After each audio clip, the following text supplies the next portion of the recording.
In this video, I'm going to build 3 different types of Enderman-Farm, all with increasing difficulty. Stay tuned to not only get lots of XP, but also unlimited Ender Pearls. Of course, we are starting in the end. For the easiest one, you just need a few blocks. I didn't even bring any, I just brought my pickaxe. Just mine a bit of endstone, I grabbed half a stack, and build a roof, 2 blocks tall. So it is just over your head. What I really like to do here is to add this small gap in a corner. This is exactly where the spot where all the Endermen will gather and you have easy game killing them. I also placed down a torch so you can see better. Let's give the farm a try, shall we? All you need to do is to attract some Endermen by looking them into the eye. They will come running towards you. Just at the right spot for you to swing your sword. Another thing, I'm trying to repair my pickaxe here, so I'm putting that in the offhand. It has mending, so it gets repaired. And then you can start farming. It works pretty well, doesn't it? As a tip, maybe you shouldn't use a fire aspect sword like I am, because this makes the Enderman teleport away more often. This is already great for getting a few stacks of Ender Pearls. Of course, you could get even more by using the looting enchantment on your sword.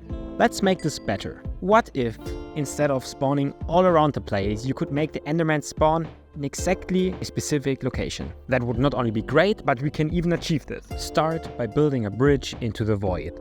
I use 2 stacks of blocks, so 128 blocks. If you are wondering why I use leaves, this is because Endermen can't spawn on leaves. You can also use slabs or stairs, but with shears, leaves are basically the easiest you can get. Once you're far out from the end island, start by building a small platform for you to stand on. Here we're going to build the first improvement. Place down a double chest, or more if you want even more Ender Pearls, and place down 9 hoppers in a square pointing into the chest. This will be your collection area for the Ender Pearls, but also the kill zone. Place carpet on top of the hoppers so nothing can spawn here either, and build a layer of stone around it. It can be any block. This is just for me to have more space to stand on. Since Endermen can't spawn in the void, you need to build another platform. For this you need to pillar out again. Once you see Endermen spawning at the beginning of that path, you know you have the right distance. Start by building a platform. This can basically be any size. For this one, don't use leaves, because Endermen can't spawn on leaves. I'm just using normal stone. This will be the spawning platform for Endermen to spawn on. Now all you have to do is go back to your start area and basically follow the same process as with the first farm. Gather the Endermen by looking them into the eyes. Look at all them running towards you. This is already way more efficient than the first farm. And even better, you have a collecting area, so your inventory isn't always filled with these pesky Ender Pearls. The third and most efficient farm uses the same base layout with the collection area. While I am destroying the farm I just showed you to make space for the third one, you're going to need a lot of blocks for this last farm. So in the meantime, here's a nice time lapse of me gathering all these blocks for this build. Of course you don't need as many, but I really wanted to be sure that I have enough to build the following tower. Okay, so now for the final farm. We're going to keep especially this area here in the middle. This can just stay the same. So now comes the different and important part. What you want to do is to build up 42 blocks from here and build the platform on top. So let's grab 42 stone blocks. Actually, let's grab 40 since there are already 3 leaves. And let's build up the pillar from 3 blocks high. Build this tower surrounding all sides of the collection area. Once you have the tower built, build another platform on top.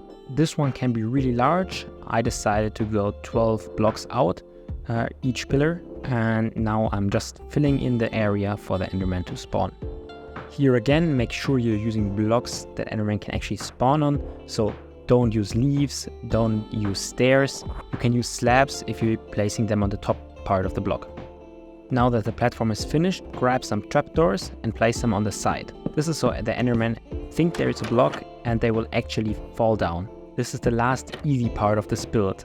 After it comes the difficult part. For that part you will need some blocks, a minecart, a rail, a name tag, and also a bunch of...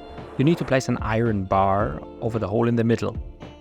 1, 2, 3, and then on the 4th block, so that the Enderman can fall under it, because they're 3 blocks high.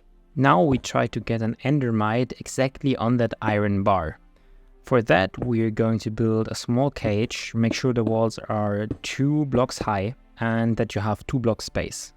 You place rails on both of those blocks and you place a minecart down. Now throw ender pearls until the endermite spawns. Don't worry, this can take a while. For me, it took over 16 pearls. Once you get it, quickly put a name tag on it so it doesn't despawn and try to get it in the minecart. This is how it should look. Now disassemble the entire contraption and let the minecart fall onto the iron bar. Congrats, the farm is done. Fly away and come back for the Enderman to spawn. The first batch is coming in and you can see them running towards the middle. Exactly what you would like to see. From the bottom, this is how it looks. Now go ahead and grab your XP. Also, if you don't want to use your sword, you can also use the fist. This is just so satisfying. As one final thing, you can even use water bottles to have even more fun when gathering XP.